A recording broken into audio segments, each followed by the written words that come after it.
भगवान शिव जो त्रिकालदर्शी हैं, जिनसे इस पूरे ब्रह्मांड का कोई भी रहस्य छिपा नहीं है। लेकिन क्या आप जानते हैं कि एक बार स्वयं माता पार्वती को अपने ही स्वामी महादेव से एक बहुत बड़ा झूठ बोलना पड़ा था। आखिर जगत जननी को देवों के देव महादेव से ऐसा क्या छिपाना पड़ा? और जब शिवजी ने उस झूठ का सच जानने की जिद कर ली तो धरती पर कैसी अद्भुत माया रची गई। ये कथा सिर्फ एक रहस्य नहीं है, ये एक पत्नी के उस अटूट व्रत की कहानी है जिसने स्वयं त्रिलोकीनाथ महादेव को भी हैरान कर दिया था। आइए जानते हैं। ये कालांतर की बात है। चैत्र माह के शुक्ल पक्ष की तृतीया तिथि थी।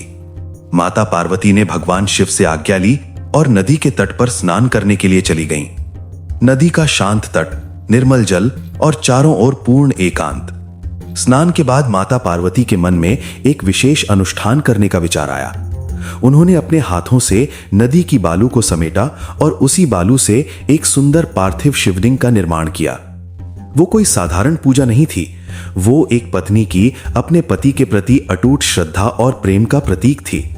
वहां एकांत में बैठकर माता पार्वती ने पूर्ण विधि विधान से उस शिवलिंग का पूजन किया। बालू से बने पदार्थों का भोग लगाया और उसी में से केवल 2 कण प्रसाद के रूप में स्वयं ग्रहण किए।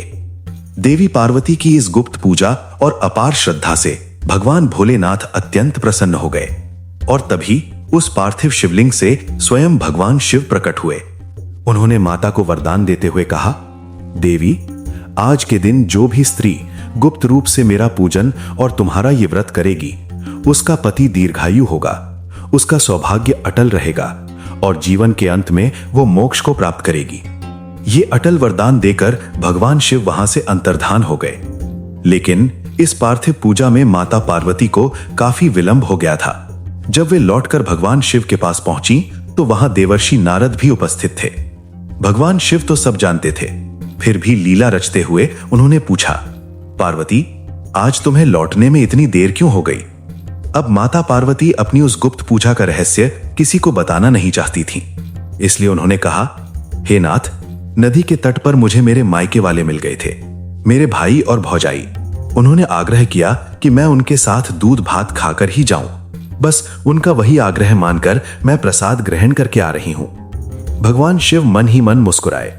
उन्होंने माता की परीक्षा लेने की ठान ली। शिवजी तुरंत बोले, अच्छा, तो मुझे भी अपने साले सरहज के हाथ का दूध भात खाना है। चलो पार्वती, मुझे भी वहीं ले चलो। इतना कहकर भगवान शिव उसी दिशा में चल पड़े। अब माता पार्वती मन ही मन घबरा गईं।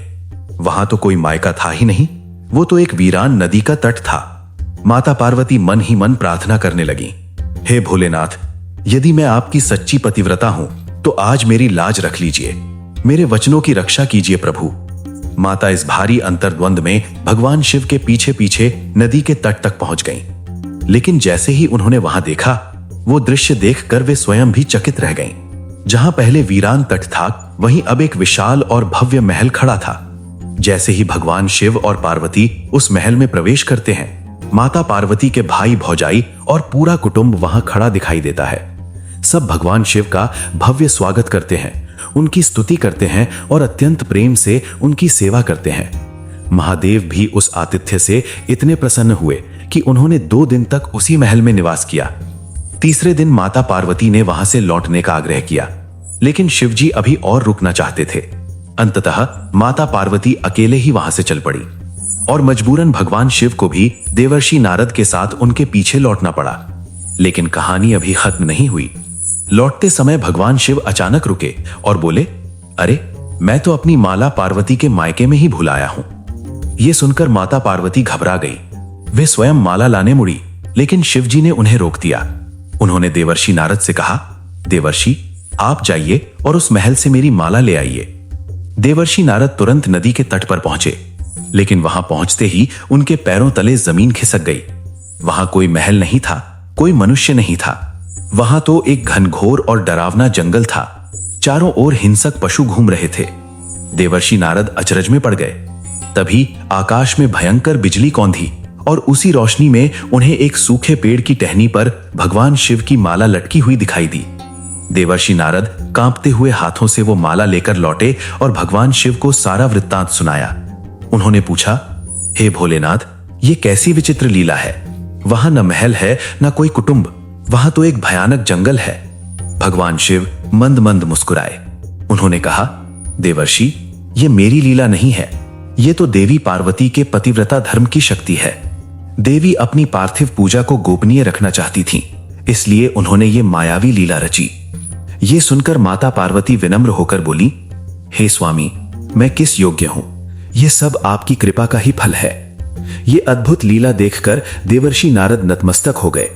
उन्होंने कहा, हे जगत जननी, आप पतिव्रताओं में सर्वोच्च हैं। आपने सिद्ध कर दिया कि गुप्त रूप से की गई पूजा साधारण पूजा से कई गुना अधिक फलदायी होती है। और तब नारद जी ने आशीर्वाद दिया, जो भी स्त्रियां गुप्त रूप से भगवान शिव की पूजा करेंगी और अपने पति के मंगल की कामना करेंगी, उन्हें अटल सौभाग्य, दीर्घायु पति और सुखी परिवार की प्राप्ति होगी। दोस्तों, यह है एक स्त्री के मौन व्रत और गुप्त प्रार्थना की वो अद्भुत शक्ति जिसके आगे स्वयं भगवान भी नतमस्तक हो जाते हैं। अगर आपने पहले कभी माता पार्वती की ये कथा सुनी है तो कमेंट में लिखें हर हर महादेव।